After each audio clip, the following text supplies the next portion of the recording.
కాళేశ్వరం ప్రాజెక్టులోని కన్నెపల్లి పంపులను వెంటనే ఆన్ చేసి తెలంగాణ రైతాంగానికి సాగునీరు అందించాలని డిమాండ్ చేశారు బీఆర్ఎస్ మాజీ మంత్రి కొప్పుల ఈశ్వర్.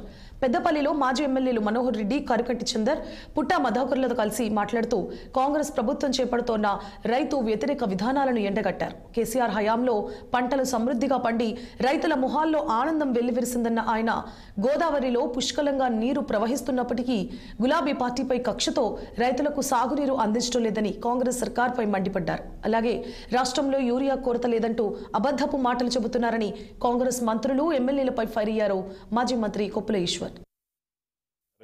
రేవంత్ రెడ్డి సర్కార్ అధికారంలోకి రావడం కోసం అనేకమైనటువంటి హామీలు ఇచ్చారు. 420 హామీలు ఇచ్చారు. 6 గ్యారంటీల పేరిట ఇలా ప్రజలను నమ్మించి మోసం చేసినటువంటి ప్రభుత్వం ఏదైనా ఉన్నది అని అంటే అది ఖచ్చితంగా కాంగ్రెస్ ప్రభుత్వం, రేవంత్ రెడ్డి ముఖ్యమంత్రి అని చెప్పచ్చు.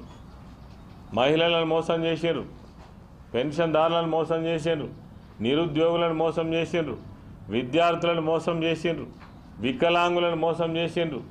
అదేవిధంగా పెద్ద మొత్తంలో భూమి మీద ఆధారపడి బతికేటువంటి రైతులను మోసం చేసిండ్రు.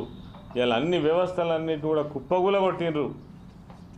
20 నెలల్లోనే మరి మొత్తం సర్వనాశనం చేసిండ్రు. 10 సంవత్సరాలైనా మళ్ళీ తిరిగి కోలుకోలేని పరిస్థితి ఇలా తెలంగాణ రాష్ట్రంలో ఏర్పడ్డది.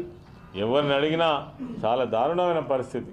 ఇలా మీరు మొన్న రుణం ఏదైతే రైతు బంధు మేము అందరికీ ఇచ్చినామని సంకలు గుద్దుకుంటుంది. నిజంగానే వాళ్ళు చేసినటువంటి హై డ్రామా ఫలిస్తుంది కావచ్చు. 42% బీసీలకు ఈ ఎలక్షన్లకు పోతాం, మాకు దంచిగా ఓట్లు వేస్తారు అని అనుకొని చేస్తుంది. రైతులు పక్కా అర్థమైంది వాళ్ళకు.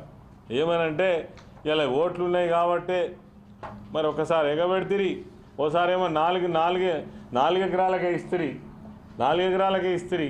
మరి ఈసారేమో 10, 14, 15 ఎకరాల వరకు ఇచ్చిర్రు అంటే దేనికోసము అని అంటే ఖచ్చితంగా స్థానిక సంస్థల ఎన్నికల్లో మళ్ళీ మీకు ఓట్లు కావాలి కాబట్టి